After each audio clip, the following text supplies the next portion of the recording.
On a November morning by the Black Sea, mist hangs low over a field of trampled earth and steel. At its edge waits a teenage king in gilded armor, Władysław of Poland and Hungary, staring across the distance at Sultan Murad, the tired guardian of an empire he never meant to defend here. Between them, two armies bristle, banners snapping, drums and prayers rising into the same indifferent sky. In a heartbeat, one reckless charge will break the crusade and open the road to Constantinople. For decades before Varna, the map of the Balkans had been slowly painted in Ottoman colors. One by one, the old Christian buffer states cracked, Serbia beaten and carved up, Bulgaria swallowed, Byzantine outposts reduced to lonely islands in a rising sea of turbaned soldiers and Turkish fortresses. What had once been a layered frontier for Christendom shrank back to a thin, fragile line, anchored on Hungary and Poland, with the Danube now less a barrier and more a warning. In the courts of Europe, from Krakow to Venice, the talk was no longer of pushing east, but of how long the last walls could hold. At the center of this advancing storm stood Sultan Murad II, a man as much administrator as conqueror, seasoned by rebellions, sieges, and endless campaigns. He was no mad warmonger. He was a tired, pragmatic ruler who understood that an empire stretching from Anatolia to the Balkans could not afford to look weak, even for a moment. Each victory pulled more peoples under his banner and demanded new displays of strength, dragging him back into the saddle whenever Europe stirred.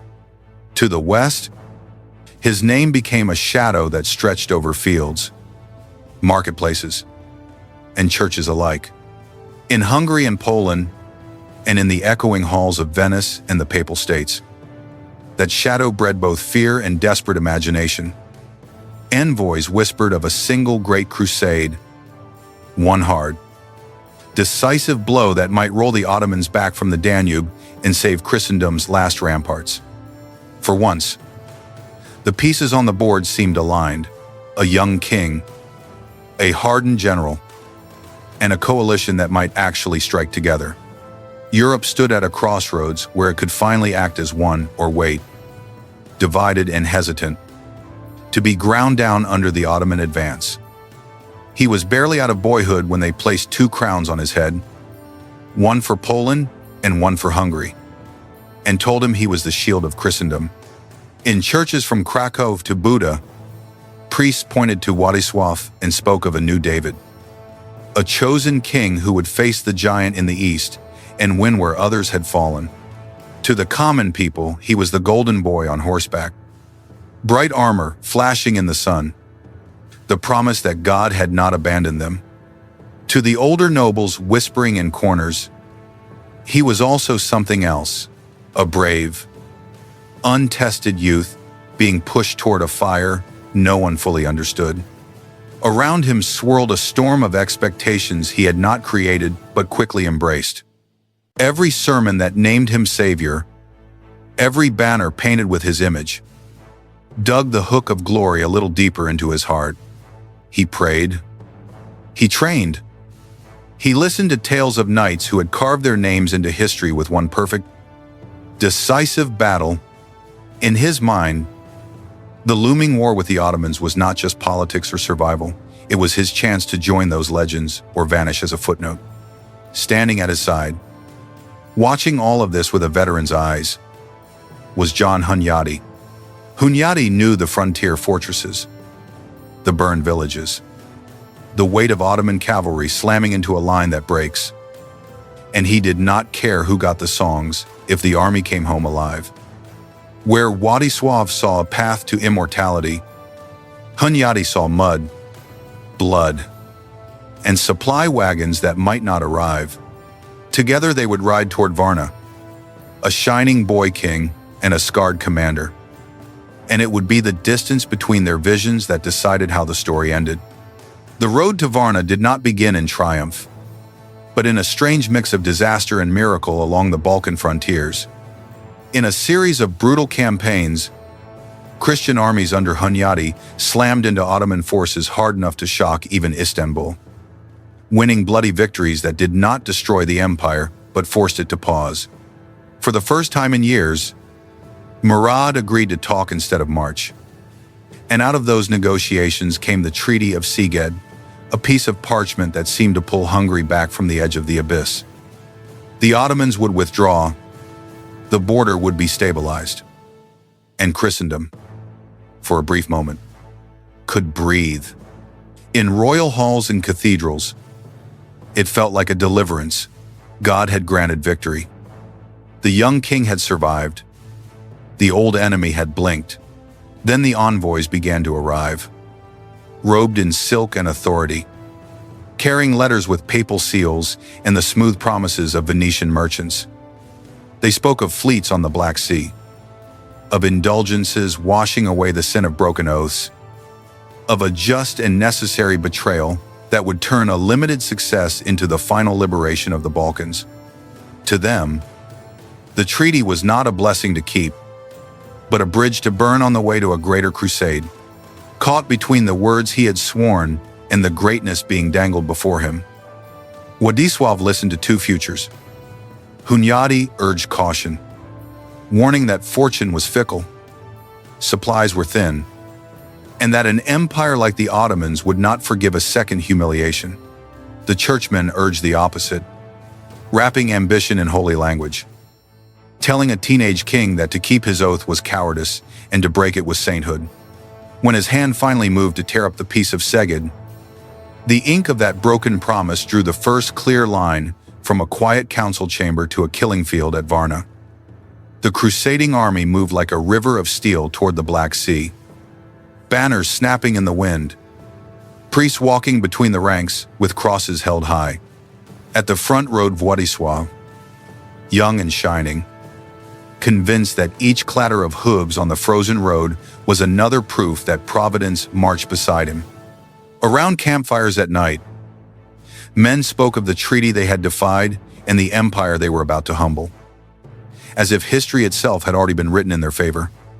On the surface, it looked and sounded like the beginning of a holy victory.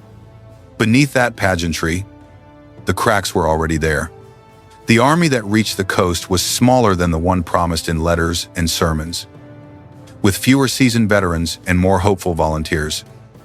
And every mile stretched supply lines that were never strong to begin with. Balkan allies appeared late or in half-hearted numbers, their loyalty worn thin by years of being trampled by one side and then the other. Out at sea, the Venetian fleet that was supposed to dominate the coastline was scattered and hesitant, far less of a shield than the maps and council chambers had suggested.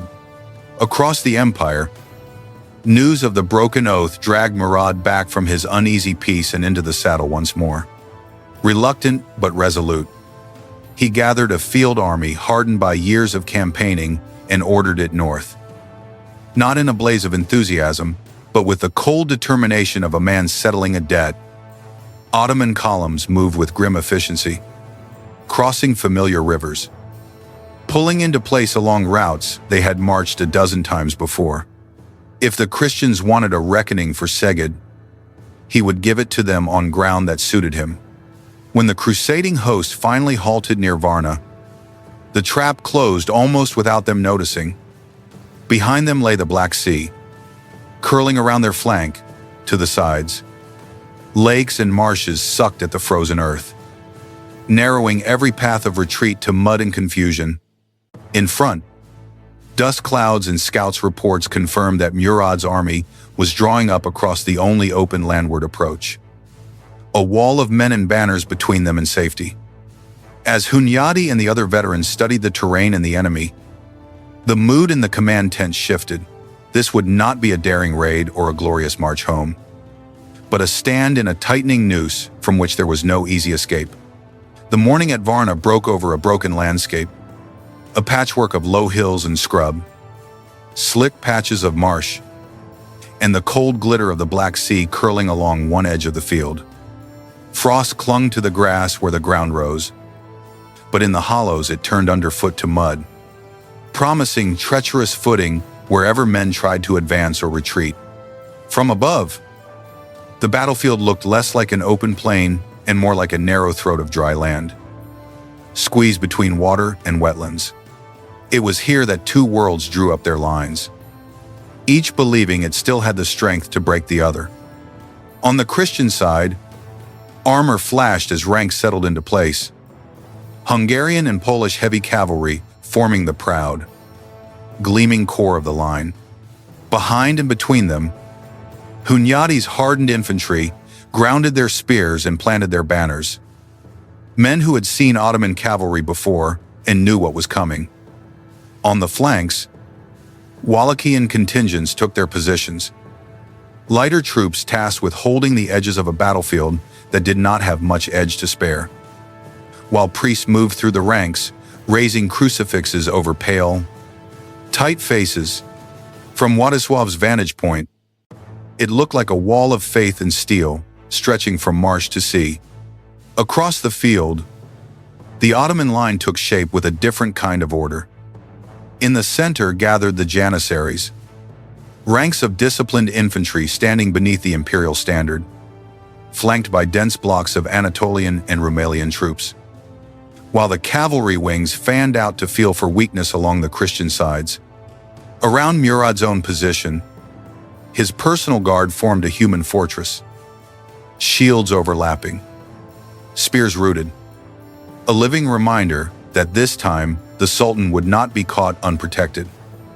Knights tightened their saddle straps, Janissaries checked bows and matchlocks, and commanders on both sides rode the line one last time, reading the ground in the faces of their men.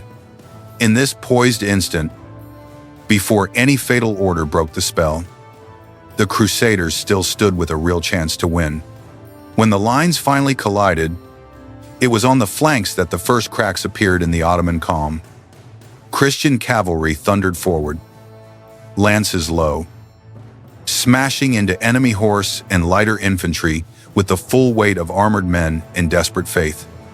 In the churned mud and shouts and flying banners, entire Ottoman units reeled back, trampled, scattered, their standards vanishing into the smoke. For a brief, electric moment, the roar from the Crusader wings sounded like the beginning of a great victory. In the center of this chaos rode John Hunyadi, not at the head of a single glorious charge, but weaving together blows from every part of the field. He watched the ground, not the sky, steering men toward firmer patches of soil, timing each attack so that one Ottoman counterstroke met a shield wall instead of open air. When a flank bent too far, he shifted troops. When an opportunity opened, he sent in reserves, always thinking in lines and angles rather than gestures and legends. Under his hand, the Christian army did not look like a mob of crusaders, but like a real instrument of war pressing the Ottomans hard. Across from them, at the heart of the Ottoman line, the strain was just as real. Murad's center buckled under the pressure, Janissaries stepping back, bracing, reforming as arrows and steel tore into their ranks. Their discipline, the only thing stopping a local setback from becoming a rout. Around the imperial standard, his personal guard tightened, shields locking, spears jutting outward, a living wall that refused to move. Murad himself, grim and silent, watched his army bend but not break, knowing that if the center fell, the empire's aura of invincibility would fall with it. If you could pull the camera straight up from the field in that moment, the battle would look like a set of scales hanging almost level. On the flanks, Crusader banners pushed forward, messengers racing back with breathless reports that the enemy was giving ground.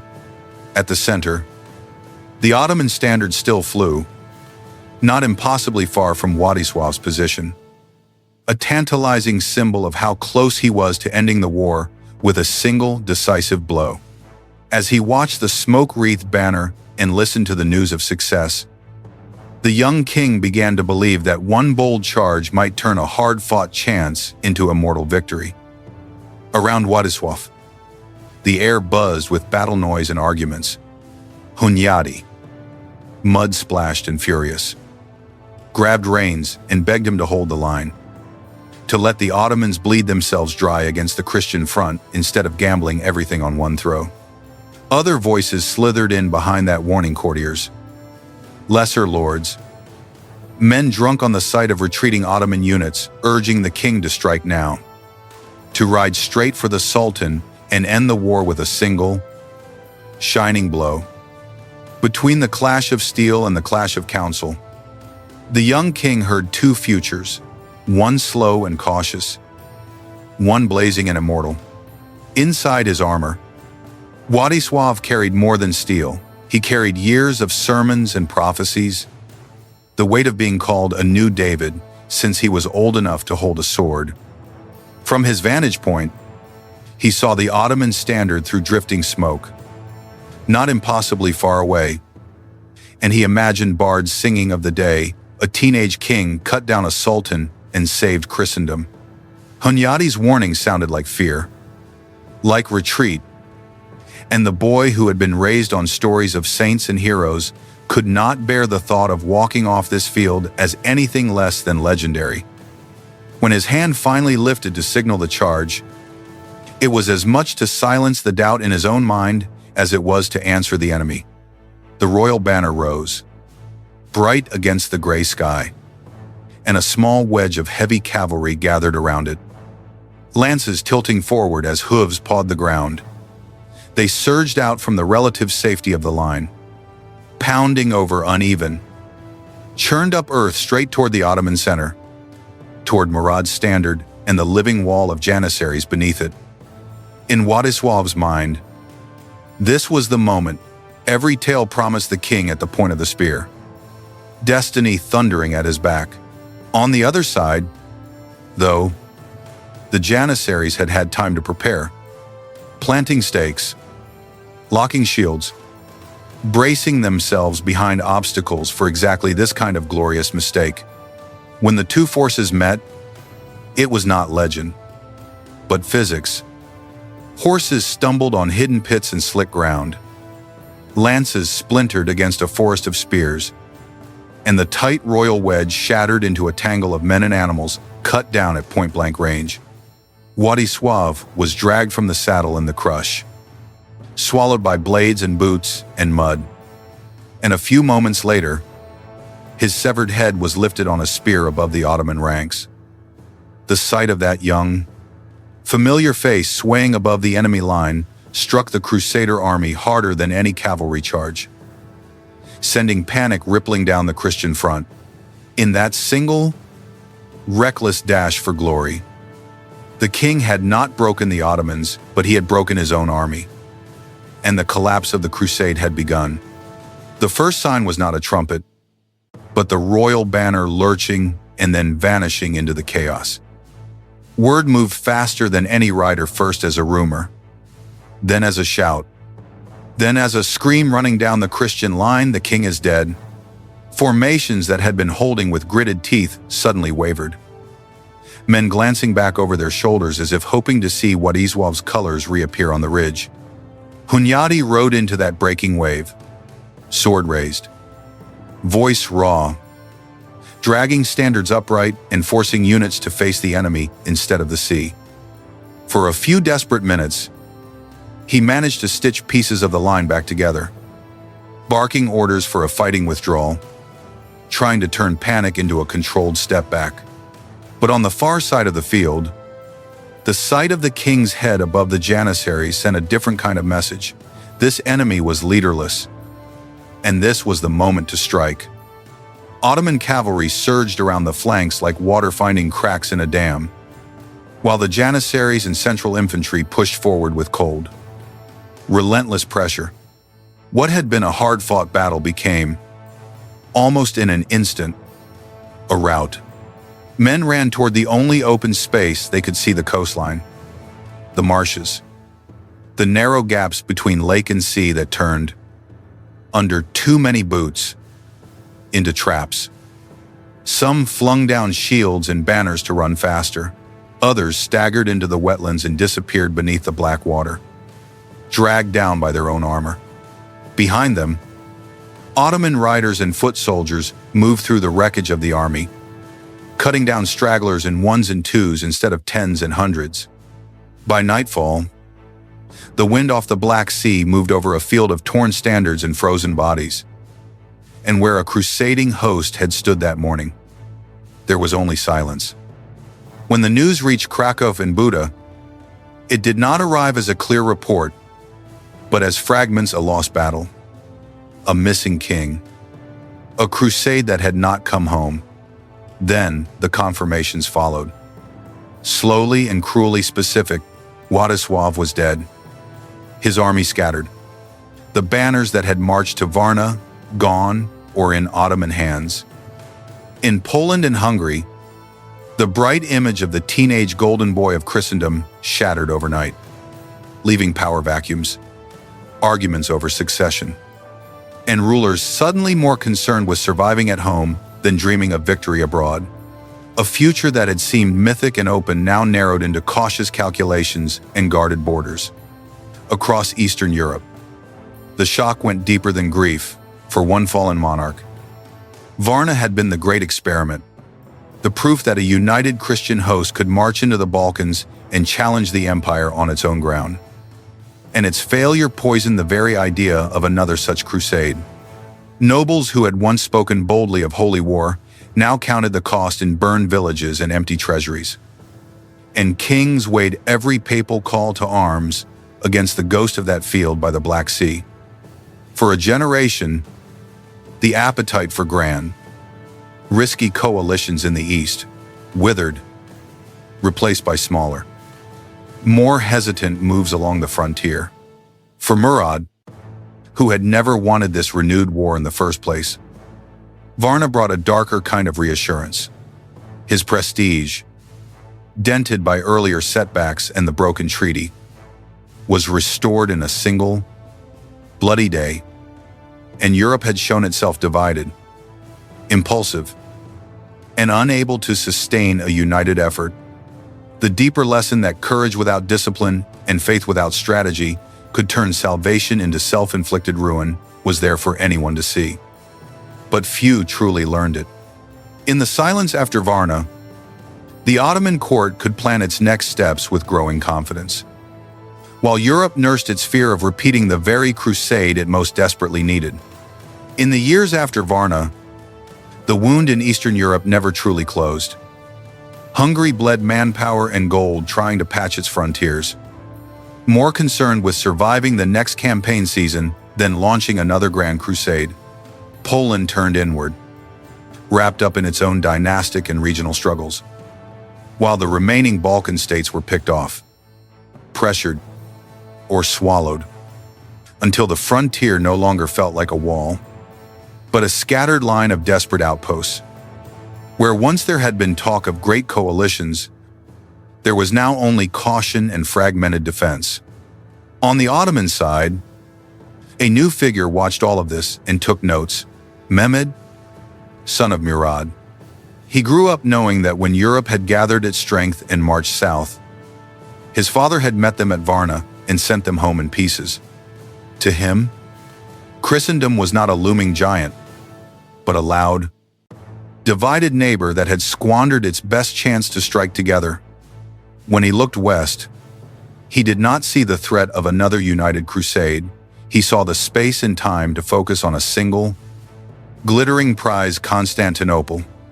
By the time Mehmed II brought his guns and ships to the walls of the city in 1453, there was no second Varna marching to the rescue. Hungary and Poland were in no condition to hurl another joint army across the Balkans, and the great powers of the West had neither the will nor the unity to change that. The best opportunity to break the Ottoman advance in the open field had died with a teenage king's broken body on the shore of the Black Sea. From Varna to Constantinople, the road stayed open not by fate, but by one reckless charge that turned a possible salvation into a legend of hubris.